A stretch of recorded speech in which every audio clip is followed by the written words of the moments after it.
Lance Stroll is back on track, but the questions still swirl anyway.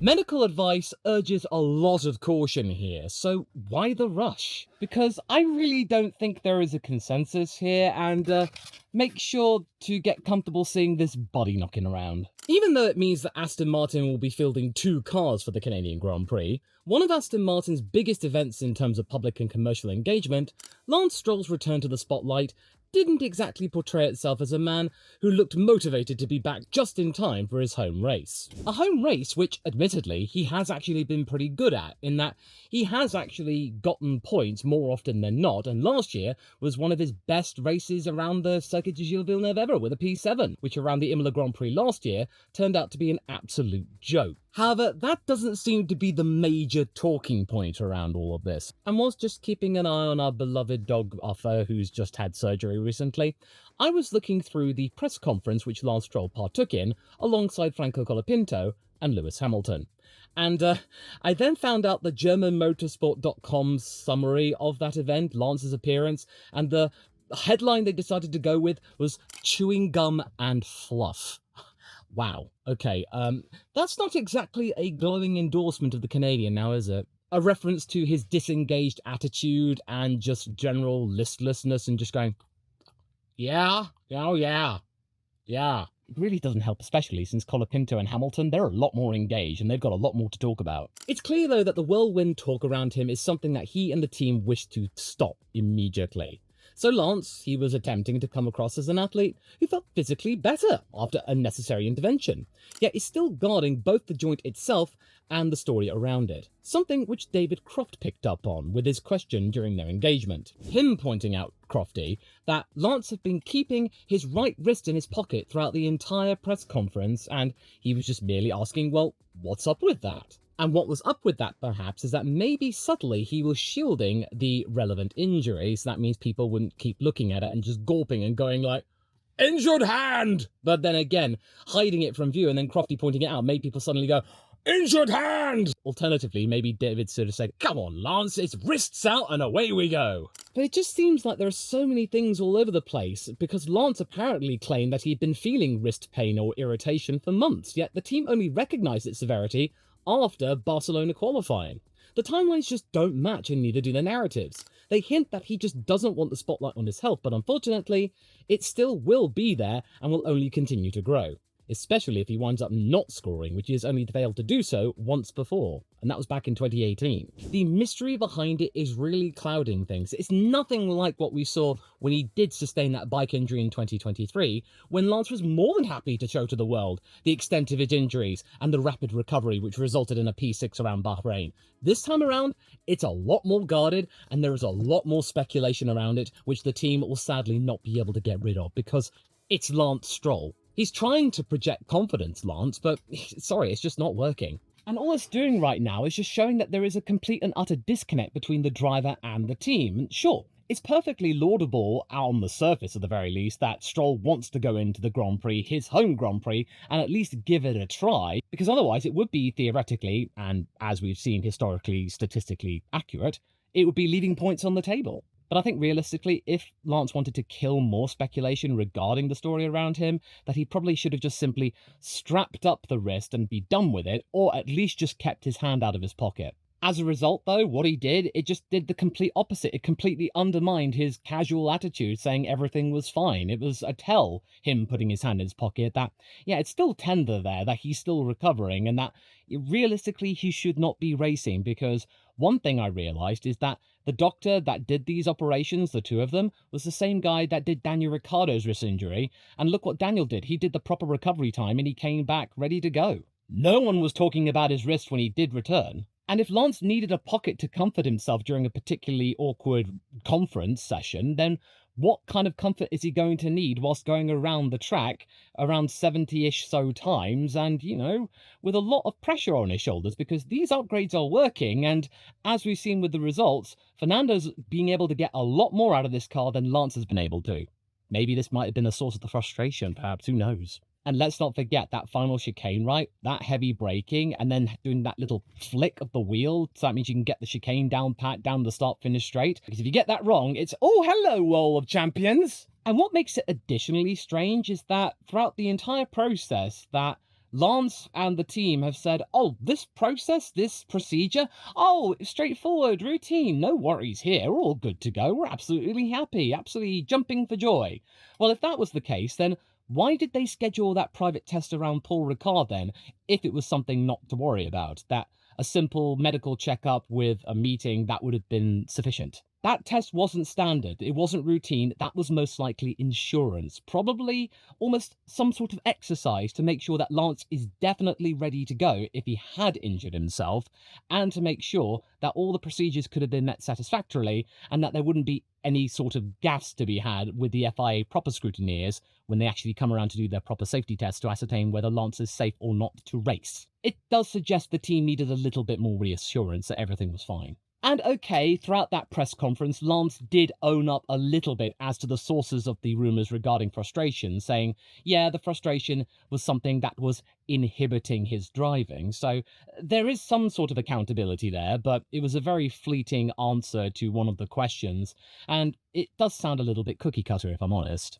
But one thing is absolutely clear, throughout all of this, whatever turns out to have been the truth, is that the communication gaps between Lance Stroll's team and Aston Martin itself, they are absolutely gargantuan. There's no consistency here, which allows people like me, people like the foam, people like the spanner, to fill in their gaps. It allows us plenty of wiggle room to think about things. And then when you get paddock gossip thrown into the mix as well, with BBC and Andrew Benson actually running it, Lance's short, swift answers are meant to just make things go by really quickly, bat things right out of the park, and then people can get on with their day. But unfortunately, this vagueness and the short answers, it just breeds curiosity. And curiosity which I think has been emboldened by people, so many people wanting to see him out of the sport. He is very much in an uphill battle, Lance. And the injury potentially being the way that he gets out of Formula One, or it could be his undoing. But it just looks messy because of the lack of organisation amongst Aston Martin's PR team, and just the gaps that we've seen and I've been discussing. There's no clear singular message. It should just be the responsibility of Aston Martin to speak for Lance Stroll and to properly brief him, which is what we sort of got at Thursday's press conference, but it was entirely unconvincing, hence the chewing gum and fluff moniker. And sometimes if you do get an official statement from Aston Martin, it can be sometimes quite vague, because that whole thing with the BBC, that Aston's initial response was, Lance was upset. Really? That's all you got? Those 3 words were incredibly damaging, and that meant quickly, just a few hours later, they had to come up with a more elaborate denial of the events. But in that intervening time, that wasn't a denial that Lance had lost his temper. It was sort of a very, very brief confirmation that, yes, Stroll wasn't happy, but it just wasn't doing the deed of just saying, oh, no, there wasn't a tantrum. Let us make it perfectly clear here. No. That wasn't made perfectly clear here, folks. And as to why we're still talking about it 2 weeks hence, let me just point to 4 reasons why there is still so much hysteria about this. First, medical confidentiality. With Lance choosing not to go into details regarding his injuries or his recovery process, unlike the last time where he happily, almost proudly shared x-rays showcasing the procedures 2 years ago, this is a major indicator of suspicion. There's no public or shared evidence to show what kind of surgery took place, other than it was just routine. It certainly didn't help matters that Lance Stroll, after Q2, was whisked away to parts unknown and didn't follow proper procedure with the FIA, which then got him wrapped on the knuckles with a proper document saying that he failed to turn up to be properly weighed in the procedures after exiting Q2. And then when it did become clear that there was some sort of medical emergency as to why he wasn't there, Aston Martin got wrapped on the knuckles again because, well, they didn't tell the FIA medical department about that. They could have offered them treatment. And that wasn't another due process. And yeah, there wasn't a fine. It was a warning. But it was still just another addition as to why this story's just gotten so strange. But anyway, if you're just thinking that maybe these FIA medical documents could have been made public as to the actual documents that were offered by Lance's doctors, there's no compulsion to make these documents public unless you get driver consent. And the team, the driver, no, They're not going to give consent. Lance isn't going to give permission for us all to look at his dirty laundry. So that's another reason why there's so much suspicion, is that there's no information. It's all been kept secret, every single last bit. And the first time around, oh no, we knew exactly what had been happening. Lance Stroll made a personal update on his own website about the events that happened as to why he got back to Bahrain. So therefore, that limits details, and the information gaps allow us to quickly fill them. Second, driver pride and negotiating power, and this one's quite a big one. Admitting lingering weakness can affect a driver's reputation, and in extreme cases, contract leverage. His short answers look like image management, but with the situation regarding the length of his contract being as long as a piece of string, very secretive and vague, it's safe to suggest that there might be some entities within the team and the shareholders and sponsors which may be wondering whether or not Lance is fit for the job, or whether he can come back fully from this injury if it actually occurred, or if he can be a person that can bring the team success alongside Fernando Alonso in 2026, because it's not looking that great still. And I don't think you need me to tell you, he's already fighting a losing battle to try and convince people that he is worthy of being in Formula One and that he's a very popular driver to be had. And I know there are Lance Stroll fans out there, but they are quite few and far between. So the desire to shut down questions regarding his overall fitness and whether he is worthy of being in Formula One, the image that he's trying to perceive, that he's not bothered, that he's fine, he's chill, he wants to go racing at his home track, all's hunky-dory. But I think the only way he's going to be able to prove that is if he can give it a solid go of it in Q2. I don't think people are going to be expecting him to get into Q3 right after coming from surgery, but if he can at least try and match what he was able to do slightly better, it's like 12th, 13th, etc., that should be enough to make people think, oh, okay, all right, yeah, maybe they were right in bringing him back. You know, instead of being half a second down on his teammate, which probably was the source of all of the frustration. And again, the hiding of the hand in the pocket wasn't really helpful in terms of display. Third, the team's competitive interest. With Lance having a very good record in Canada, the team needs to ensure that that run continues, as any dip in performance will be closely monitored by all concerned. There will be comments if he doesn't end up scoring points, including this very video, that you'd be saying, for the first time since 2018, Lance Stroll has failed to score at his home race, and it will be the very first time that Lance has competed at a Canadian Grand Prix, because there have been a couple of years where it hasn't taken place because of, you know, the Rona and the world shutting down, that he would have classified as in finished the race and not been in the top 10. And he can't blame the car for that, saying it's slow, because in that same interview and in other interviews recently, he and Alonso have been saying that, yes, the upgrades that were brought to the Imola Grand Prix were successful, in that they have provided some progress, and that maybe Aston Martin can get off of 9th place in the Constructors, albeit tied with Sauber for 8th, but the point still stands. They are not where they want to be, and even though there are signs that Aston Martin may give up on this season, I don't think they want to be contestants for holding the wooden spoon. I don't think Papa Stroll wants to be known as Aston Martin, back markers of 2025. You know, it's not exactly good for selling merchandise. Also, steering effort, cockpit ergonomics, and race strategy, they can change if a wrist is being compromised or bandaged up. I mean, of course, the team will avoid revealing anything that could be hinting at some sort of limitations or compromise, so the watchword will be keeping business as usual. There'll be no special dispensation, and Lance's wrists are comfortable on their own, but come off it. I'm pretty sure that you out there, or maybe someone you know, will be paying very close attention using F1 TV, or if you're a Sky Q or Sky Glass customer, to look at Lance Stroll's radio feed as well as the camera feeds to maybe indicate whether or not there is some sort of discomfort going on here, and whether or not it might have been wise for him to come back to the Canadian Grand Prix.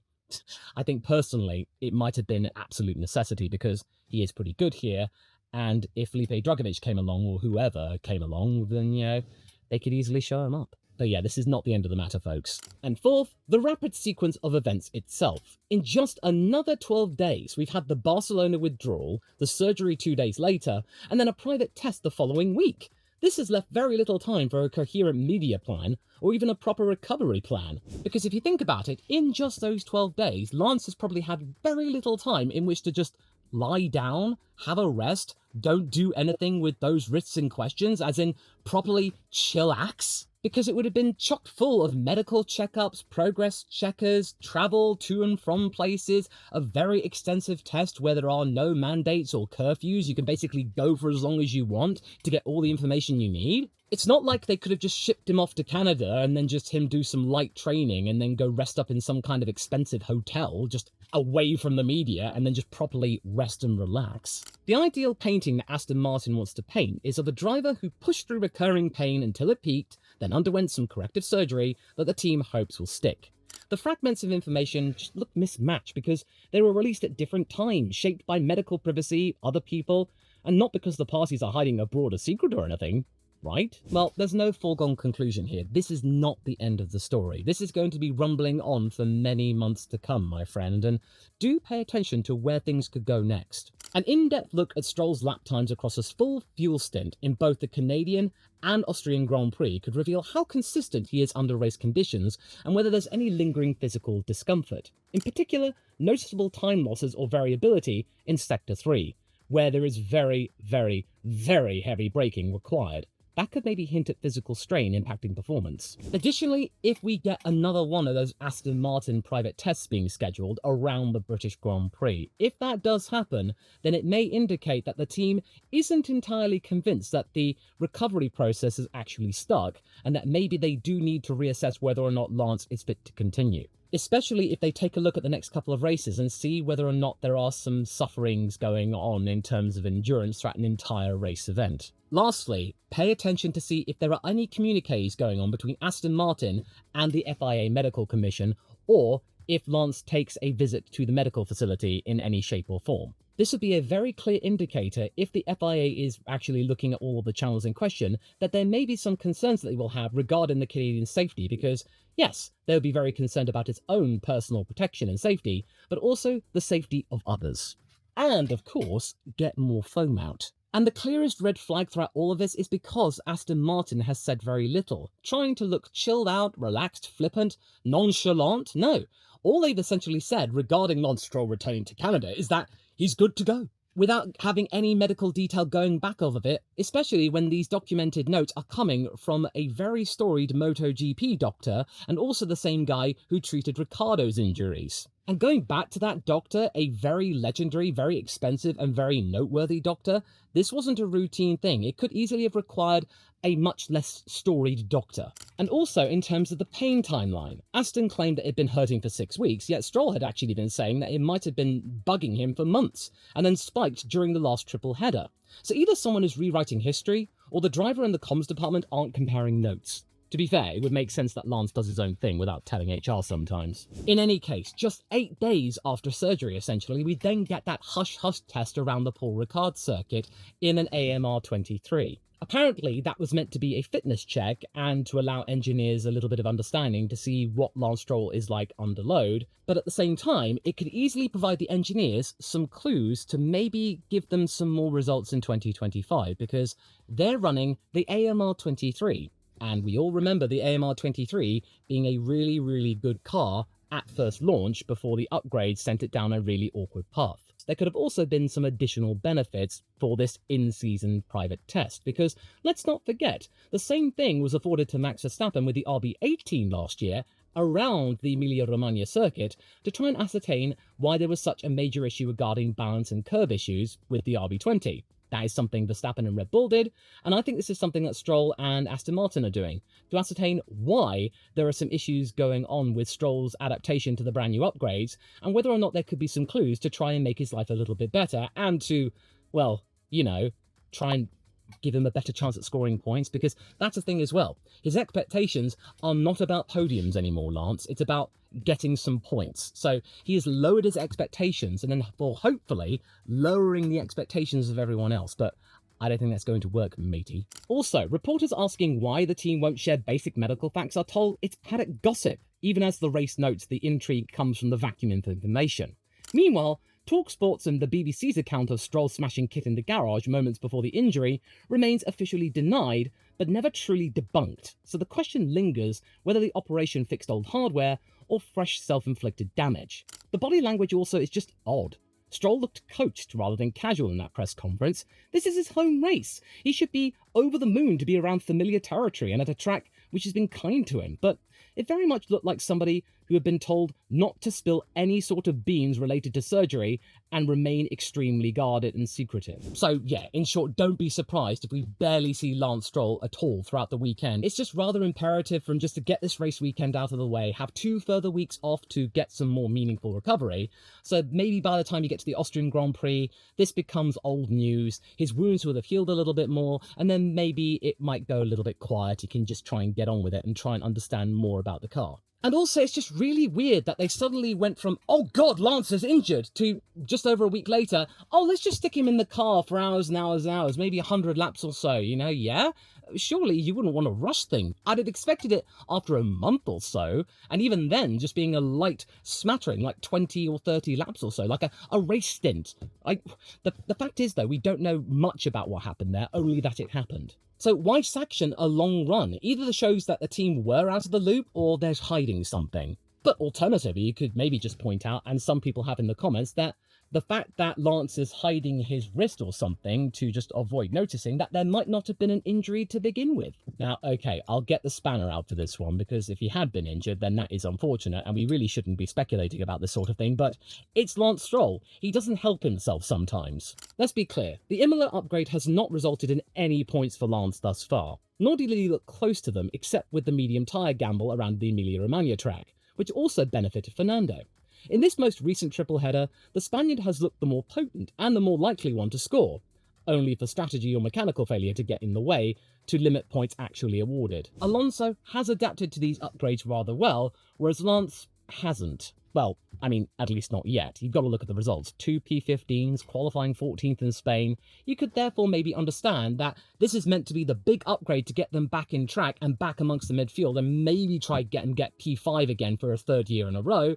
But it hasn't worked for Stroll, whereas with Alonso, well, he's absolutely fine. He's quite jubilant. Around Monaco, he was on course for getting 8 valuable points, which could easily have kept Aston Martin away from the likes of Alpine in 10th and closer towards Racing Bulls and Haas for P6, which is not as good as 5th, but it'll do. Clearly, the Canadian is absolutely rattled because he's not getting results with these upgrades, which might have had the beady eye of Adrian Newey looking at them because he's had lunchtime conversations with the AMR25 team. So Newey is paying attention now, and he will be increasingly doing so and getting more and more communiques from Stroll and Alonso.